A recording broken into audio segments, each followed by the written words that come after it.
Bonsoir, Chérif. L'impôt, tu connais sûrement. Bonsoir à tous. Notre invité, le secrétaire exécutif de Patriotes du Sénégal pour le travail, l'éthique et la fraternité, PASTEF, les Patriotes, Birame Souleye Diop, est aussi inspecteur principal des impôts. Bonsoir. Bonsoir, M. Khan. Le leader de votre parti, Ousmane Sonko, a levé un lièvre en révélant que l'impôt prélevé du salaire des députés n'a pas été reversé depuis plusieurs années pour un montant de 2,7 milliards de francs. Quelle réflexion vous inspire les réactions suscitées par cette révélation? La première chose qu'il faudra dire, c'est qu'il ne s'agit pas en soi d'une révélation, plutôt d'informations qui étaient déjà dans le domaine public. Juste rappeler que déjà au 1er août 2012, le journaliste Bachir Fofana de Enquête, votre confrère, faisait déjà la révélation que l'Assemblée nationale était dans l'incivisme fiscal parce qu'ils ne payaient pas leurs impôts. C'est cette information qui a été reprise. Et il faudra bien préciser que quand le débat s'est posé, il s'agissait ici pour PASTEF, lors des émissions organisées par Arcade, de discuter un peu de la répartition de la charge fiscale au Sénégal. C'est à ce titre-là qu'on a abordé bien d'autres questions, les APE, les problèmes miniers, etc., la gestion de l'éducation, la gestion de la santé. Et c'est au terme du débat qu'une boutade a été lancée, dit « je pense même que les députés ne reversent pas l'impôt ». Et quand il a été interpellé sur la question, il a bien dit « si l'impôt n'est pas prélevé, et non reversé. Et si c'est prélevé, ce n'est pas reversé. » Donc ça veut dire qu'en fait, lui, au moins, il prenait la garantie d'une certaine prudence pour dire que, en tout état de cause, le constat est fait qu'il n'y a pas eu de reversement. Maintenant, pourquoi il n'y a pas ce reversement-là? Ça, on leur laisse le soin de poser le débat et d'en discuter. Mais nous, pour nous, l'important, c'est nous sommes dans un pays dit démocratique. Les questions fiscales sont des questions d'intérêt national. Jamais au Sénégal, de 1960 à aujourd'hui, on a posé des questions de fiscalité. Est-ce que vous confirmez le montant de 2,7 milliards d'abord, avant d'aller plus loin? Nous ne le confirmons pas dans la mesure où c'est encore un journaliste de chez vous, M. Mamadou Seck, qui le vendredi 13 dans le journal L'Observateur, donnait l'information de 2,7 milliards. Ousmane Sonko, je précise encore, n'a jamais donné d'informations chiffrées. Vous n'avez pas idée du montant exact? Non. C'est plus ou moins? Ça, nous n'en savons absolument rien. Ce qui est sûr et certain, c'est qu'au regard du contour et de tournure pris par le débat, il reste clair et certain que l'Assemblée nationale n'a pas reversé ses impôts. Est-ce que c'est la seule institution à ne l'avoir pas fait? On Si a appris par voie de presse chez nos confrères de l'ASP que le Conseil économique et social serait concerné. Est-ce que d'autres institutions sont concernées? En tout cas, les derniers développements sur l'actualité nous font entendre que le Conseil économique et social ne reverse pas les impôts prélevés, le Défense Sénat n'a pas reversé. Aussi, oui, mais voilà le constat. En tout cas, l'important pour nous, c'était de poser la question, comme nous posons énormément de questions qui intéressent, disons, le développement, les questions économiques, les questions financières, pour être très loin du débat politicien. Nous voulons, quand on veut administrer un pays, poser les véritables débats qui intéressent le citoyen. Et quand on dit le citoyen, ce n'est pas celui qui est à l'université ou bien en fait le professionnel qui a une connaissance fondamentale des choses, mais mettre entre les mains du citoyen l'information minimale pour lui permettre de faire de bons choix. Pourquoi l'administration fiscale a fermé les yeux sur cette dette fiscale qui concerne ces institutions? Vous êtes un inspecteur principal des impôts. Oui, mais donc encore, dans le secret des dieux. Non, encore que dans le secret des dieux, non. Je rappelle que la source de l'information, ce n'est pas parce que, en fait, PASTEF est allé dans les tréfonds de l'information de l'administration fiscale pour sortir cette information-là. Je vous dis, l'information était déjà dans le domaine public. Donc, nous dire qu'on est dans le secret des dieux, disons, en fait, c'est nous donner un pouvoir que nous n'avons pas ou c'est de mettre entre nos mains une connaissance que nous n'avons pas. Oui. L'administration fiscale a fermé les yeux? Je ne suis pas sûr. Je ne suis pas sûr que l'administration fiscale ait fermé les yeux. Je ne saurais vous donner davantage de réponses là-dessus. En tout cas, la conclusion certaine et simple, c'est que, au regard du débat, c'est vrai, prélevés auprès des députés n'ont pas été reversés. Maintenant, la question, ce n'est pas de savoir si, en fait, l'administration fiscale a donné les informations ou est-ce que nous sommes allés puiser dans les poubelles, mais c'est de lire le sens de l'information. Je dis toujours, en fait, quand on nous pose un problème, il faut analyser les données utiles et les données non utiles. Les données utiles, c'est que l'Assemblée nationale qui vote la loi fiscale, qui fait payer tous les Sénégalais, le petit Sénégalais comme le plus riche des Sénégalais, ne reverse pas son impôt. Alors, le président du groupe parlementaire majoritaire, Moustapha Diakhaté, pour ne pas le nommer, demande la radiation pure et simple de votre président de l'administration fiscale. Vous répondez quoi? Mais en fait, cela nous fait rire. Cela nous fait vraiment rire pour la bonne et simple raison que quand en 2012, cette même question s'est posée en 2012, personne n'en a fait cas. Parce qu'en son temps, on disait les députés sortants ne payaient pas l'impôt. Donc, en fait, ils n'étaient pas pointés du doigt, ça ne les intéressait pas. Aujourd'hui, il faudra préciser qu'en son temps, c'était vraiment une alerte qu'on sonnait à leur attention. Ils n'ont pas compris l'alerte sonnée par le Bachir Fofana. Ils sont aujourd'hui pris dans le rouleau. Et maintenant, ils disent « Ah oui, ce monsieur-là, il faut le renvoyer ». Ce n'est pas comme ça qu'on renvoie les gens. En fait, ils ont pris l'habitude, chaque fois qu'ils ont une voix discordante, d'injurier les gens, de chercher à amener en prison, de menacer les gens, de demander... Bon, chez eux, ils renvoient tout simplement. Ce n'est pas comme ça que ça se passera. Bon, en fait, nous, la question ne nous inquiète pas du tout. On les attend. La question qui peut être intéressante aussi, c'est que est-ce que vous ne profitez pas, quand on regarde le profil des responsables de PASTEF, vous ne profitez pas de votre position dans l'administration pour utiliser certaines informations à des fins politiques? Alors, si vous suivez bien la communication du parti PASTEF, ce n'est pas aujourd'hui qu'on parle de la fiscalité. On parle depuis très longtemps de toutes les questions économiques. Je rappelle qu'en 2014, à l'Université Gaston Berger, Ousmane Sonko a tenu une conférence sur les APE. Pendant ce temps-là, on n'était pas encore dans le grand débat sur le oui ou non aux APE. Je rappelle qu'en 2015, à Mbour, sur la question de Petro-Tim, le parti PASTEF s'était prononcé sur la question, donner suffisamment d'informations pour demander à ce que l'on réclame, ne serait-ce que ce qui appartient à l'État du Sénégal. Mais ça, où est-ce qu'on va chercher les informations? Ce n'est pas dans l'administration fiscale qu'on le découvre. Quand on veut administrer un pays, il faut donner toutes les informations pour que les Sénégalais puissent faire des choix en connaissance de cause.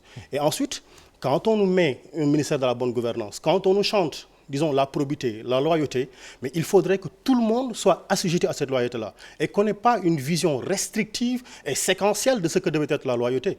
Ici, les questions, je parle des questions de politique fiscale, nous nous prononçons sur toutes les questions, nous avons une vision structurelle. Ça veut dire quoi? Une vision de la structure fiscale, une vision du système fiscal qu'on apprécie. Est-ce que vous pensez qu'on peut créer des écoles? Est-ce que vous pensez qu'on peut faire une bonne santé, une bonne administration, une bonne police, une bonne sécurité, qu'on peut faire une bonne administration sans les impôts? Vous pensez avoir une bonne politique pour dire, moi, voilà comment je veux gérer le Sénégal? Que si les portes d'évitement fiscal qu'on connaît sont fermées, l'administration fiscale peut faire 5 000 milliards. Mais celui qui donne cette information-là, mais dit à Monsieur le Président de la République, je mets entre vos mains la bonne information pour vous permettre de réaliser en fait votre plan Sénégal émergent. Apparemment, ce n'est pas comme ils comprennent les choses. Ils tapent sur les gens, la bave à la bouche pour dire qu'il faut renvoyer les gens ou il faut les tuer. Alors, vous avez une démarche, votre parti, on peut être d'accord ou ne pas être d'accord, je ne la qualifie pas, mais c'est une démarche qui est notable en ce sens que vous avez un intérêt, c'est la perception qu'on a en tout cas, un intérêt particulier pour les questions d'ordre économique et financier. Pourquoi ce choix? Pourquoi cette démarche? En fait, ça reste encore une vue de l'esprit. Je rappelle que quand, il n'y a pas longtemps, nous nous sommes prononcés sur la question du dragage du fleuve Casamance. Nous avons fait un grand communiqué là-dessus. Nous sommes revenus pour faire d'autres communiqués sur ce dragage-là. Nous parlons des questions en fait, de transparence. Nous parlons des questions de l'agriculture, de l'éducation. De toutes les façons, c'est à votre avantage, parce que souvent le reproche fait à nos partis politiques, c'est que c'est des questions d'ordre politicien qui sont abordées le plus souvent. Toutes les questions de gestion d'un pays, toutes ces questions-là, que ce soit des questions en fait, de société, sociale, médicale, tout ça, toutes ces questions ont un dénominateur commun. C'est la question du financement. Là, ce n'est pas en fait une question de prestidigitation que de dire j'ai 5 000 milliards ou j'ai 3 000 milliards. Ce sont les Sénégalais qui cotisent. Voilà pourquoi il faut poser les débats économiques, les véritables débats économiques. Et en fait, ces questions-là avaient déserté le champ politique. Il faudra bien qu'on y retourne. Et le vrai débat économique aujourd'hui, c'est quoi? Mais c'est ça. 30 secondes. C'est ça, la fiscalité. La politique fiscale. Elle est au centre de tout. Mais évidemment, dans tous les pays du monde, celui qui va être président de la République vous dira voilà tel impôt, ce qu'on en fera pendant mon mandat, voilà à quoi ça servira. Mais au Sénégal, on n'en est pas encore là. Certains vous retrouveront aussi que nous avons une fiscalité trop lourde. Pourquoi vous voulez en rajouter?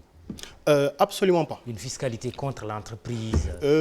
Une fiscalité contre l'entreprise, c'est vrai, on a entendu des chefs d'entreprise dire qu'ils payaient 1 700 milliards. On a entendu.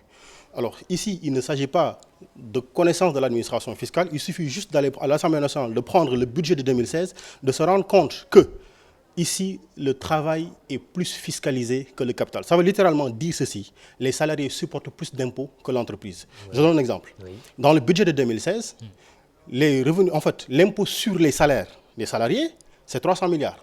Pendant que l'impôt des sociétés sur les entreprises, c'est 200 milliards. Et la TVA, c'est 1400 milliards, si je ne me trompe. L'entreprise génère aussi le travail.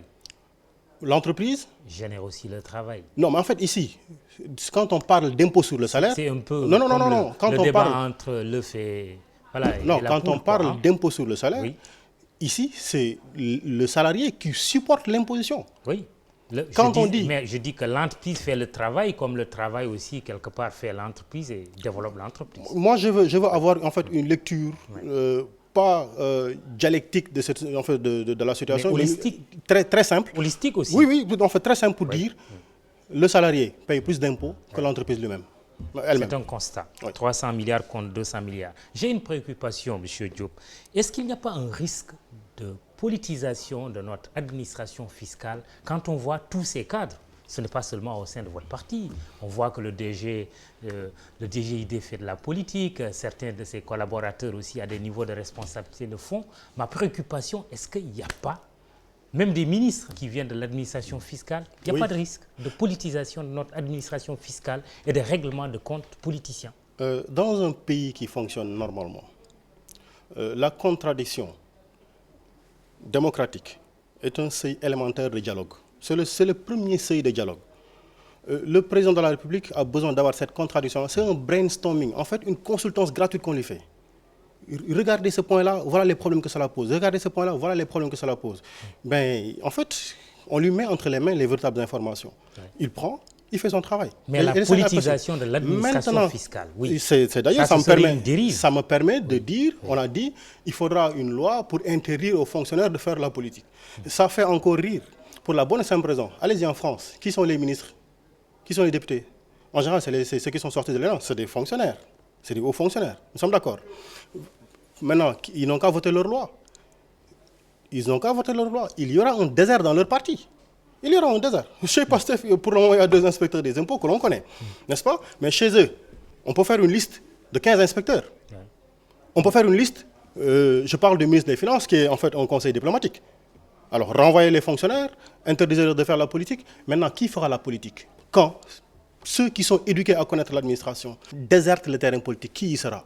C'est le débat qu'on a posé il n'y a pas longtemps avec le régime d'Abdoulaye Wade, où on a vu des gens, aucune éducation administrative. Des médiocres? Ben, je n'irai pas jusqu'à les qualifier de médiocres, mais en tout cas, ce qu'ils ont fait est ici encore dans les annales de l'histoire politique du Sénégal. Dernière question, le dialogue national. Ça vous dit démarrage des consultations le 28 mai, comme le veut le chef de l'État? Votre parti est partant? Nous ne sommes pas partants dans le sens où vont les choses. Nous ne voyons aucune précipitation dans le cadre de ce dialogue. Nous sommes aujourd'hui le 23. Aucune invitation n'a été lancée à aucune structure censée participer à ce dialogue national-là.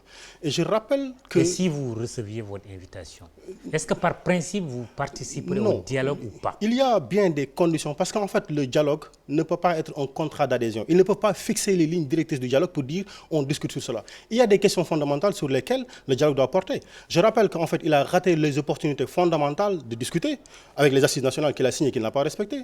Les assises de l'éducation, il va revenir encore pour discuter de l'éducation. Avant-hier, il y a eu les assises de l'administration. Maintenant, quand on nous dit dialogue, il y a des questions sur lesquelles il faut qu'on discute. Oui ou non de Pastef au dialogue national? Non. Non, tant qu'on ne prend pas en compte les préoccupations que nous avons sur les questions de sécurité, sur les questions en fait, des mines, sur les questions de l'éducation, sur les questions de l'emploi, sur la question même de la préférence nationale aux entreprises. Tant que ces questions fondamentales qui intéressent les Sénégalais, nous sommes d'accord pour faire un brainstorming pour le servir lui. Mais posons ces questions-là dans l'intérêt strict des Sénégalais. Très bien. Merci, Birame Souleye Diop. Il est le secrétaire exécutif du parti PASTEF. Chérif, on a beaucoup parlé d'impôts. J'espère que tu t'en acquittes convenablement. Demain, rendez-vous avec Antoine Diouf. Merci, excellente soirée.